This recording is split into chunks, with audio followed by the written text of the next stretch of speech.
What's going on, Yankee fans, baseball fans? Welcome.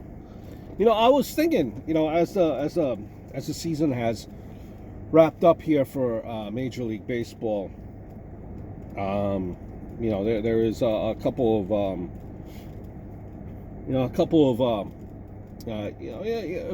what has been a crazy 60-game season, absolutely crazy 60-game season.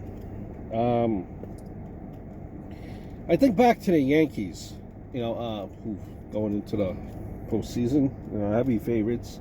But in 2009, David Cohn's name appeared on the Major League Baseball ballot for what would be the first and the only time Cohn would garner the support of only 3.9% of Hall of Fame voters, resulting in his name being dropped off the ballot.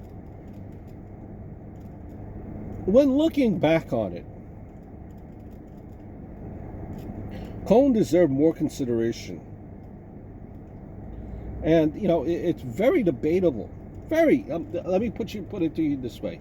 You can make the debate more stronger. I'm not saying he necessarily would have gotten in anyway, but you could have made the debate a little bit stronger as to why he should have made the Hall of Fame. Rather, just by garnering 3.9%, never got that chance. Over a 17-year career, 194 wins, 126 losses, 3.46 ERA.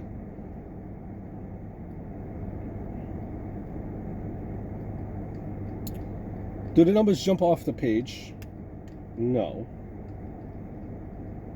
Fewer than 200 wins might hurt his case. However, advanced metrics have been kinder, right, if you're into them. Baseball Reference calculated that Cohn was worth 62.3 wins above replacement, which puts him in a tie for about 161st all time. Outside of Cohn's career stats, he also had some impressive individual games and seasons. In 1988, he accumulated a 23 record with a 2.2 ERA. In 90 and 91, he led the National League in strikeouts as a member of the Mets. As a member of the 94 Royals, he won the American League Cy Young, and as a member of the Yankees, he pitched the 16th perfect game in baseball history. Dominant force in October, 21 postseason games. 21 postseason games in October, he would compile an 8-3 record, pitched a 3.80 ERA. In the World Series, his ERA would drop to a minuscule 2.112. For his October heroics, he would win the 1992 World Series with Toronto, and again with the Yankees in 96, 98, 99, and 2000. In 2009, only Rickey Henderson and Jim Rice would secure 75% of the vote that was needed to earn the Hall of Fame eligibility. While two players made it in 2009, a handful of other baseball players would eventually join them in Cooperstown. Tim Raines, Bert Blyleven, and Andre Dawson. They would eventually gather enough votes, while Lee Smith, Jack Morris, Trammell, and Harold Baines would earn enshrinement through one of the Hall of Fame committees. Now listen, it's difficult to compare different generations and positions, but Cohn had a higher B WAR than Rice, Morris, Baines, and Trammell, and his 62.3 B WAR is actually only 5.3 points lower than the combined B WAR of Baines and Trammell combined.